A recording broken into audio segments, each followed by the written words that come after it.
I'm Danielle Royston, and this is Telco in 20.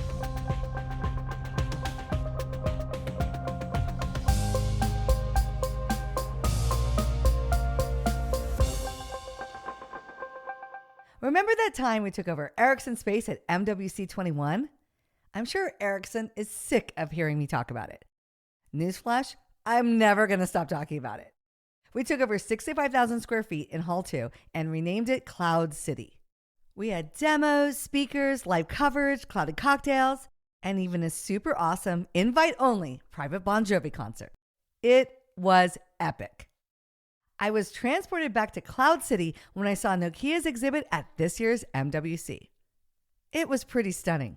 The front of the booth was transformed into a giant Nokia logo with awesome mirrors, screens, and colors. I have to admit, I had a little bit of FOMO looking at it. Nokia unveiled an awesome rebrand coupled with a pivot to reinvent themselves. Going forward, they see enterprise and B2B as the future of telco.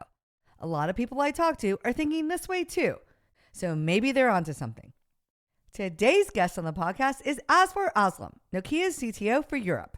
He helps customers get future ready with the right strategies and technology.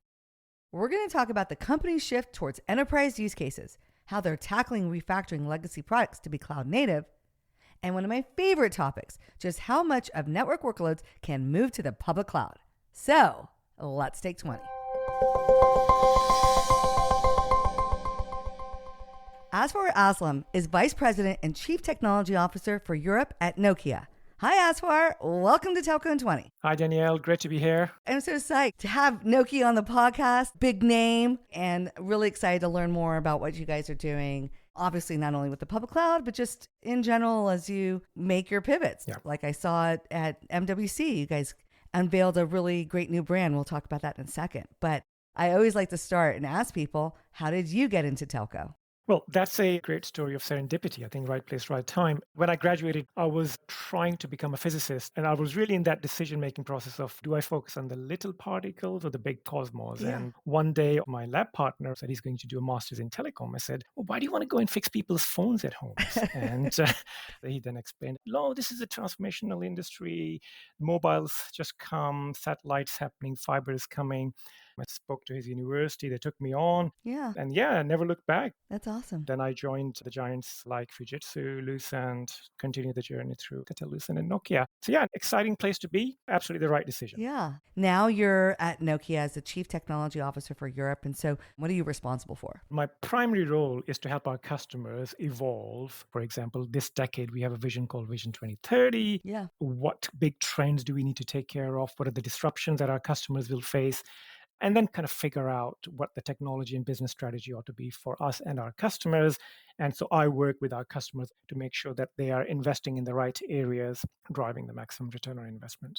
Yeah, no, that's super exciting, helping them craft a strategy. Yeah. And so, like I mentioned, the talk of MWC this year was the Nokia rebrand. I really wanted to walk through that beautiful tunnel. I saw how you guys were creating the bending of the graphics, and I'm like, this is an incredible booth. And so, why the pivot and why the rebrand? We're glad you liked it. Yeah, I loved it. So Nokia's roughly 150 years old company has gone through a number of transformations. Some people still think we might be selling smartphones, right? Yep. And I think we got to a juncture early this year, late last year, where we said, okay, look, we are doing something radically different. We are, of course, serving our customers, CSP, communication service providers, and delivering the networking technologies, the operational capabilities, but we are also helping a lot of our industrial customers all over the world to realize the benefits of Industry 4.0. Mm-hmm. But it's also an attempt to make sure that the company is seen to be in tune with the times, make sure we can attract the right talent going forward. Yeah. So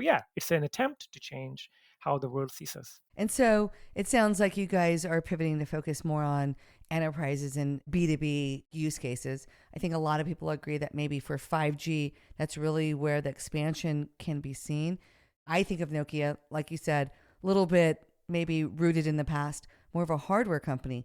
Are you guys starting to focus more on software or shift away from hardware? I think the way to answer this question is First of all, the thesis evolves over time, right? So Mm-hmm. you're right. Back in late 90s, 2000, this was predominantly a hardware business. Yep. And then came the 2010s with the virtualization and the general purpose platforms and hardware solutions. And so we went through that transition where the hardware actually got commoditized. So Yeah. the focus was indeed then on software. Yep. And I think we thought that thesis on software will continue, that we absolutely need to become even bigger. And by the end of last decade, we were almost number one player from market share point of view on the software in the telecoms industry. Yeah. But coming into this decade, what we also realized was that the cost and the performance equation isn't balancing out going Mm-hmm. forward. The 5G was coming out, new capabilities and new services were needed. So what we started to look at was how do we optimize that equation once again? And that's where the mastery of the silicon started to become really important for us. Yeah. We call it system on chip. Mm-hmm. If we don't control that part of the industry value chain, then our customers will have to spend more. Yeah. Equipment will be costly, the solutions will be costlier, they will be less energy efficient. Yeah. So I think Nokia today is absolutely focused on a very high quality software and monetization of that, but we are also focused on making sure that we don't lose sight of what's needed on the silicon. Yeah. And so, from a revenue split, when you think about the hardware revenue versus the software, is it split down the middle or is it back to being skewed more heavily towards hardware? Yeah, it depends on the portfolio that we're looking at. So Mm-hmm. there are some portfolio items, particularly in our software business, which are very heavy software oriented. Yeah. And then when you look at the hardware oriented portfolios like the fixed access networks or the fiber networks, they're predominantly hardware oriented. And that's kind of a speciality of a company like Nokia, that we have the right to play in each of these domains. But yeah, the revenue mix will be different. Well, let's talk about the cloud, right? I don't think my next question is too surprising. And so, what does Nokia think about the public cloud? Is your expectation as we continue that CSPs will dictate which cloud they want to use? You need to design your products to be cloud agnostic. So you have that flexibility built in. Is that Nokia's position going into the next decade? So absolutely, and actually, I'll go as far as saying that you will be hard pressed to find another telecom player in our part of the industry that's so heavily intent on working with the public cloud and cloud of all types across the globe. And the reason is very simple, and you have to look at the answer in two dimensions. One is the adoption of the cloud that Nokia has done in our own business and IT transformation. So that was a no brainer. We wanted to be cloud first going forward with all our software and enterprise operation strategy. Yep. But then when you look at our business, the products and solutions that we make, they are all going into cloud now. So Mm-hmm. 5G was the first technology which was born in cloud, Yep. particularly the core networks, right? So they became cloud native. Yep. And when I look at the work that we have done, particularly in the last 3 years with all the three web scalers, Microsoft Azure, AWS, and Google, Mm-hmm. we were quite early in that exercise of integrating, testing, and learning how our products would actually perform in the cloud arena. So, as a result, we have a strategy where we are porting a lot of our capabilities, a lot of our software from the old way of working into the cloud native environment. Mm-hmm. But then all the new products and services that we are creating are actually born in the cloud environment. So for us, it's kind of a natural next step in terms of the software evolution. Mm-hmm. Then we also look at capabilities like the marketplace that Azure offers and others offer. So what we're doing is also putting our software out there via these platforms so that it makes it easier for our customers to buy, consume, and manage the lifecycle of these solutions. So yeah, for us, it's a no-brainer. I would imagine that's a little bit of a challenge, though, because you either have a choice from a development perspective and an engineering perspective of either keeping my code base common with as few changes as possible for all the platforms, Yeah. or forking the source code and having different versions. How do you decide when to say, hey, we really want to adopt a particular element of this cloud and it actually becomes a second code base to support? How do you guys manage that? So we went through that learning cycle, learned our hard lessons very quickly a few years ago. Yeah. So we ended up with a strategy where we're going to have a common software application layer that will then work with any cloud. And that's what we termed as our any cloud strategy, starting with the core networks. And then when we went into other parts of the networks, like the mobile networks, radio access networks, we are doing exactly the same thing. Yeah. So it's one software that will work in any cloud environment, whether that's any of the web scalers, whether it's some of the other producers of the CAS platforms, YAS platforms. Our strategy is very simple. no matter in which incarnation of cloud you choose to deploy, Yeah. whether it's public cloud, private cloud, hybrid, edge, on-prem, the same software will now be Yeah. seen in all of those areas. And that brings a lot of simplicity for our customers whilst giving them a lot of flexibility. Yeah. And so by being cloud agnostic, obviously that means you can support more platforms. Again, I'm the public cloud girl, so I'm going to make my public cloud point. I think by not being public cloud native, you're missing out on some of these really big benefits that the hyperscalers offer you. Big cost savings. It means that you guys can't code directly to, say, the Graviton chip that would reduce the performance and compute needs on your applications. And so do you guys see in the future starting to refactor these applications to be native to these hyperscaler environments, or it's just too complicated and it's better to have, like you said, a common software base to maintain the customer deployments? So I'll be a little bit controversial here. So I think cloud native is the first priority for us. So we should Mm-hmm. be cloud native, whether it's in a public cloud environment, private, edge cloud, centralized cloud, or on the on-prem cloud, because that's what the customers require. Right. They need any of those combinations to make these solutions work. Sure. When it comes straight to the notion around the public cloud, I think one of the things that we've done is spend a lot of time with all the major public cloud companies, as I mentioned earlier Yeah. on. And what we found was that the way that telecom applications work, they require the cloud to be tuned in a certain way as well. Okay. Yep. And this is where we started to work with these partners in the public cloud environment, the web scalers, and we started to create blueprints which then need to be implemented before the applications can be run with the same high performance as they run in a private cloud environment. And then when we went as far as putting the mobile networks in the public cloud environment and testing them Yeah. there, we realized actually the performance can only really be delivered via adding some secret sauce, which is effectively taking a bit of our system on chip capability from our own internal platforms and putting that into a public cloud platform in the service there. Yeah. So I think through those learnings and combinations, we are getting there in making sure that the software will remain common in all the cloud incarnations, but it will also deliver the performance that our customers require Yeah. at the right cost. Yeah, and I think I see the hyperscalers, even in this journey, let's call it the last 3 or 5 years, moving to become a carrier grade public cloud. And I think everyone's in a little different spot if they're fully ready today. Some say yes. You got people like Mark Rowan at Dish, who's doing Open RAN and building everything on AWS. You have other people on the other side of the spectrum. So it's super interesting. I think the question of the year for me is, where is that line? Does Nokia think eventually, maybe in 10 years' time, as the hyperscalers continue to evolve, they listen to you, they adopt some of your system on a chip and embed some of that technology? Will we see network workloads running in public clouds? Or you guys still don't see that? It's going to be still a lot in private clouds and, let's say, on the ground in private data centers. Yeah, I'd say that first of all, we recognize web scalers, the public cloud companies, as potential network builders of the future. And Yeah. that's exactly why we have invested a lot of time and money and effort with them to understand how these network applications will work in their environment, how will we achieve the performance at the right cost, etc.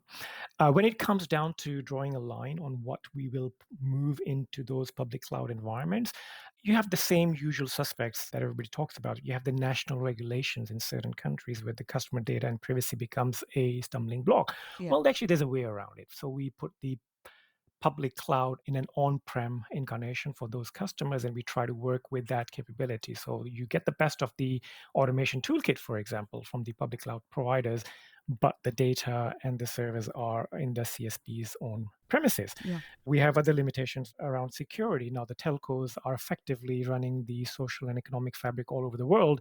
Yeah. There is a requirement to make sure that, yeah, these remain secure, reliable, and available. Hmm. So there's that notion coming from there. Again, the regulatory and the government pressures, but also from within the telco industry that maybe we need to pace ourselves a little bit before we move too fast into that environment. Yeah.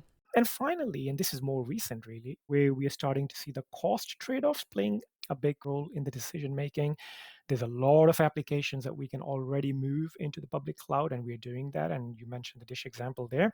But there are Hmm. some applications which are very data hungry, and there the customers are finding maybe it's better to have that part of the solution hosted inside the CSP premises. So, yeah, it's an evolving journey. Well, is that because of egress costs? that they're worried about? Exactly that. Yeah, yeah. And sometimes unnecessary tromboning of the traffic going from one cloud to the other and back and so on and so forth. Yeah. I mean, on egress, I always tell customers, why are you moving it back on prem? Just leave it in the public cloud because that's where you're going to do all your data manipulations. You can do all these cool storage strategies where you put it into hot storage where it's accessible super fast all the way to super cold. And so they always are like, yeah, why are we moving it back? Yeah. You mentioned there moving some capabilities of the public cloud to private clouds. Are you using things like AWS Outposts? And I think the product at Azure is called Edge Zones. Is that what you guys are doing there? And Google has their own Yeah. solution as They well. have Anthos. So yes, we are seeing some of those things. So depends on which market around the world we're talking about. So in North American market, we're seeing a lot more interest in all of those edge solutions. In Europe, we are starting to see the initial Yeah. deployments of those public clouds coming into the on-prem. There are very few cases right now. But again, the regulatory concerns combined with the economics will actually dictate the next few years on this particular topic. Yeah. I don't think anybody can argue with the economies of scale of the public cloud providers for most applications. Some of the bearer traffic that comes into the network, which can be in exabytes per day, Yeah. that's a lot of traffic running through the infrastructure, Yeah. and that scares some of the customers around the world. I agree with you. I mean, different parts of the world are moving at a different pace, but then one person in a region or in a cluster of countries that are very similar, it's like wildfire. It like spreads. One person does it and then they see that one person go for it and then they all do it. That's been my experience in talking to telco executives. We were just out in the Middle East this last week and we're starting to get telcos say to us, we want to use the public cloud. We don't think we can, but banks can use it. Why can't we? And sometimes it's just a matter of the research. They haven't really actually done the work to figure out that it is possible. There might be some work with a regulator or some documentation to produce or prove it's more secure, but it is possible. I keep seeing people wanting to move more and more. And every year, the line keeps moving of where we stop on moving things to the public cloud. And I think there is a line. Obviously, the tower is not going to move to the public cloud, right? We still need to have that on the ground. We still need that infrastructure. But every year, it's moving more and more, and people are seeing the benefits. So it's incredible. Yeah. So this has been such a great conversation. And I always like to end with something fun. And I guess this could be another difference between us. I recently vacationed in Hawaii on the Big Island. It's literally one of my favorite places on earth. Yeah. I heard that you hated Honolulu. And so what was wrong with Honolulu? So this is in the year 2000. Oh, a long time ago. Yeah, a long time ago. So I just arrived in Honolulu, very touristic, very crowded beaches. Yeah. So you go to your concierge and it's like, where is there a little bit quieter area? Yeah. And then they said, well, not on this island. You'll have to go to Kauai. So we took that small plane hop. Yeah. Beautiful. And it was totally opposite to Honolulu, very serene. Could have the whole island to yourself. And while we were there, we learned actually that's the island where Jurassic Park 2 was filmed. So like, oh, okay, that we didn't know, but great to be here. Yeah. Absolutely loved it. Yeah. The Big Island, which is where I like to go, is basically built from a volcano and the volcano is still active. And so I took a helicopter ride over it and you could literally see lava spewing. It was actually pretty amazing. Yeah, I mentioned I'm a physicist, right? So that's on my list because of the big telescope there. Oh, for sure. I have not done that. But at night, even at the beach, if you can get away from the hotel lights, the sky is insane. Amazing. Yeah. Well, Azfar, this was such a great conversation learning what Nokia is doing and how they're thinking about the public cloud. So thanks so much for coming on the podcast. Thank you very much, Danielle. A pleasure to be here. Stick around because we're ending each podcast with a Telco in 20 takeaway. I have 20 seconds to tell you something you need to know. Nokia has been around since 1865, more than 150 years. They're older than I am. Holy shit. Actually, that's super impressive. With that much history, it's no surprise that they are reinventing themselves, especially with the changes that the public cloud and generative AI are bringing to telco. But whenever there's a massive technological shift, legacy vendors have two challenges they must work through. One, how aggressive to be in adopting the new technology. And two, how to bring their customers along for the ride. With the public cloud, you've got to decide how many cloud platforms you're going to support. You heard Azfar say that Nokia plans to support all platforms. That means they have to decide whether to have different code bases for each platform, or a common code base with the least amount of differences to support all the platforms. With different code bases, you get access to awesome databases and features from each cloud provider, but you have to manage a shit ton of code. On the other hand, with a common code base, you're forced to choose lowest common denominator technology so you can have the least amount of code to manage. This means you pick a database because it works on all the platforms, not because it's the best database for that platform. It's a tough trade-off. On the customer side, you're investing in the future and want to bring your customers along with you, but they're moving at their own pace when it comes to adopting new technology. If they're moving slowly, your timeline for change gets dragged down, forcing you to support both your legacy technology while you migrate your code bases to the new tech.